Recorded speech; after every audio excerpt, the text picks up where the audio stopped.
Bonjour et bienvenue dans ce tutoriel de Blender. On va faire un modèle très simple. Je vais vous expliquer le basique du modélage. Pour faire ça, je vais venir ici, choisir ici à droite, Light, Delete, et je choisis ici la caméra. C'est la même chose si je viens ici, hein? Delete, d'accord. Je vais faire N, Screencast. Comme ça, ici, vous pouvez voir ce que je suis en train de faire. Vous voyez? Clic droit. Et je vais faire un. Je vais fermer ici notre panneau. Comme expliqué dans le tutoriel précédent, dans la base dans notre base de l'interface in, ferme et ouvre ces panneaux d'options ici. Voilà. In, je vais le fermer. Comme on avait discuté, ici, X, c'est par terre. Donc, je fais 1. La ligne X, elle est par terre. Mon cube est là. Je vais faire de nouveau N. Je fais ça exprès de faire N plusieurs fois. C'est pour que vous, comme ça, vous pouvez regarder. Donc, mon objet, il est là. Une seconde. Où est-ce que je suis? Item, c'est ça que je voulais voir. 2 par 2 par 2. Comme on l'avait dit précédemment dans la vidéo de présentation, 2 mètres par 2 mètres par 2 mètres. Donc, il est 2 mètres dans toutes les directions et à l'échelle 1 par 1. Mais moi, je vais faire un modèle et ici, je vais le cacher ici avec l'œil. Ici, je fais 1. Cette ligne rouge, c'est par terre. D'accord? Donc, je reviens là. Dans le cube, par défaut, il n'est pas par terre. Il est ici. On va faire une note. Il est, hop, au milieu, notre cube. Ça va? Mais moi, je veux qu'il soit par terre. Il y a plein de possibilités de faire ça, mais je sais qu'il est, il fait ici sa totalité, fait 2 mètres. Hein? Donc ici, c'est le point par terre, donc il fait 1 mètre par là et 1 mètre par là. 1 mètre dans le Z positif et 1 mètre dans le Z négatif.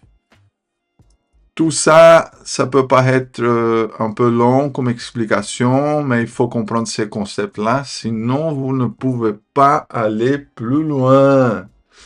Voilà, je vais faire G, grab, hein, et je fais CTRL Z pour revenir en arrière. Donc, je veux faire G, Z, donc je veux faire grab, mais dans l'axe Z, d'accord?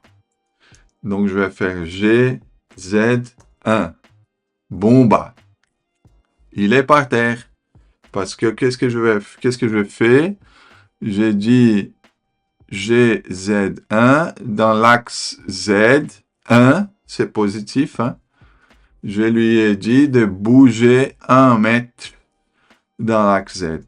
Tout ça, ça peut paraître un peu compliqué. C'est la première fois, vous commencez à vous habituer. Mais c'est pas grave. Les répétitions, vous allez voir que ça va être toujours la même chose. Voilà, 1 pour mettre toujours notre cube face à nous. D'accord? Alors, je vais venir ici, Shift A. Shift A va ouvrir ces panneaux d'options ici. Mesh, Plane. Plane, c'est comme une feuille, en papier. Et alors, notre plane est aussi 2 par 2. Hein? Et je vais faire S, Qui se souvient du bouton S? S, voilà. Ça, c'est juste pour vous montrer. Voilà, vous voyez ça? Les deux, ils sont en train de faire intersect. C'est pour ça que nous avons cette partie qui est en train... Les deux, ils sont à la même place. C'est déjà une preuve qu'on est bien à la bonne place. Si on va renderiser à partir d'ici, ça va, mais jamais renderiser, jamais faire le render d'un objet comme ça avec intersect. Hein. Deux faces ne doivent pas être à la même place. Si c'est à l'envers, qu'on ne le voit pas, c'est OK.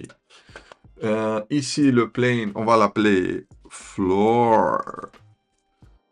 OK, on va le cacher. Ici, on va l'appeler table. Ouais, parce que je pensais d'abord de faire ici une table parce que c'est un objet simple. De nouveau, 1. Qu'est-ce qu'on va avoir ici? C'est que son point d'ancrage, le anchor point, le pivot point, par défaut de Blender, il est au milieu de l'objet. Hein. Mais moi, je veux que l'objet, son pivot soit ici, par terre ici. D'accord?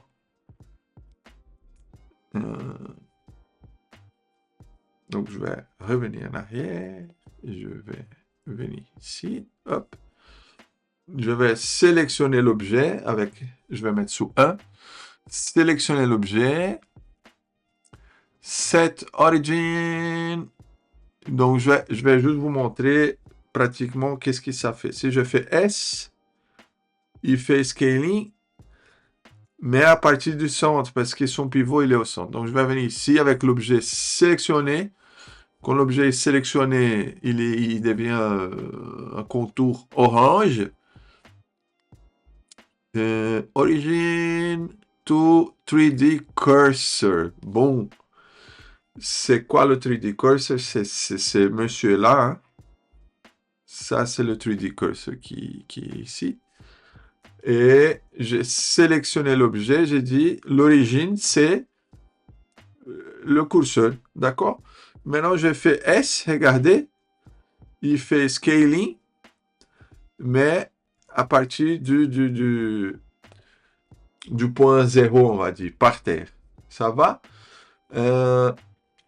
Ça va être le pied de la table. Donc, moi, j'ai pensé qu'un auteur, j'ai vu ici, c'est 0.76. Ça, c'est l'auteur d'une table.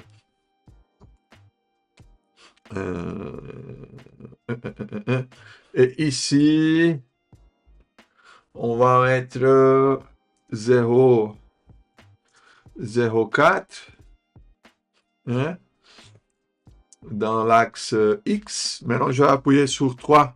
C'est trop large. Même chose pour Y, 0,04.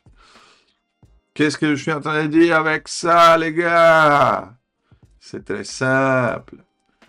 Je suis en train de dire que mon pied de table, il fait 4 par 4 cm. Ici, c'est mètre, mais 0,04 mètres, c'est 4 cm. 0,4, donc 4 cm par 4 cm. OK. Et Z, c'est son hauteur, 76 cm. OK. Et je vais faire S. Donc, si je fais S, son point de pivot est par terre. Ça marche? Je vais faire 1. Et je vais faire ici G, X. Donc, dans l'axe X, je vais le bouger un petit peu. Voilà, je regarde un peu la distance de ma table, ça va. Je vais faire 7 et je vais le bouger, voilà, légèrement là. Hein. Voilà, on a notre pied de table. Qu'est-ce que c'est chouette, ça. Ok, alors je vais passer à la technique suivante. Nous avons dit sur la vidéo précédente, tab. Tab, c'est mode, edit mode, ok. Donc je le sélectionne, tab, ici, il y a vertice, edge et plane. Si je fais sur 1, 2 et 3, mais tout en haut du clavier, pas sur le pavé numérique. Hein. 1, c'est lui. 2, c'est Edge. Et 3, c'est Plane. C'est très important ce concept-là pour aller vite. Ici, je vais faire Shift. Shift D, c'est Duplicate. Je duplique. Je fais clic droit et je fais P, Separate by Selection. D'accord, donc qu'est-ce que je viens de faire? J'ai volé la géométrie qui est là. Hein? Je fais clic droit pour qu'elle revienne à sa place. Et je fais P, Separate by Selection. Si ça va trop vite, vous revenez tout doucement sous la vidéo. Je sors du mode édition. Tab, je suis sorti. D'accord? Ça, c'est notre table. Je vais le cacher. Et ça, c'est notre table. On va appeler ça la base. D'accord? Ça, c'est la base de la table. Je vais mettre 7. Je suis pas enrhumé là, les gars. Je vais mettre 7. Je vais mettre 7. Alors, je mets ici 7. C'est la vue du haut. Tab. Et je vais venir ici. Ou sinon, si je fais ça, je fais 1, mais 1 sous le pavé numérique, 1, pas sous le pavé numérique, 1 sous le clavier là, tout en haut. Et je vais venir ici, je vais sélectionner le vertice ici. Shift S, cursor to selected. Bon, j'ai mis mon curseur ici sur le vertice. D'accord? Sur ces vertices-là. Je viens ici, Tab, Object Mode, avec l'objet sélectionné. De nouveau, la même chose. Origin to 3D Cursor. Alors, qu'est-ce que ça fait, ça? Ça fait que l'origine ici, elle est sous la pointe. D'accord? Parce que, qu'est-ce que je veux faire? Je veux que ma base ici, qu'elle fait scaling S, mais à partir de ces points-là, d'accord? Comme ça, 7, 1 et 3. On est presque là, les gars. Qu'est-ce qu'on va faire maintenant? Qu'est-ce qu'on va faire? On va appliquer quelque chose ici très chouette. On est là. On sélectionne. Tab. Ici. Plane. Ou sinon, je fais 3 tout en haut ici de mon clavier. Je sélectionne ici le plane et je fais E de Ernesto. Et ça fait quoi? Extrusion. Vous voyez, ça va trop vite ici. Je veux que ça va... Je veux le faire aller tout doucement. Qu'est-ce que je vais faire? Je vais tenir Shift. Je tiens Shift et regardez. Hop. Avec Shift, il va tout doucement bouger. Et je peux toujours, comme il est sélectionné ici, je peux aussi venir avec la flèche ici. Donc, si votre objet il bouge trop vite, dans l'extrusion, tu tiens Shift et il va aller doucement. Donc, ici, je fais avec la flèche aussi. Je suis en train de vous montrer les différentes possibilités. J'ai fait 1, je sors du mode édition. Voilà, notre table, elle est là. Qu'est-ce que je vais faire? Je vais revenir ici et je vais regarder du haut.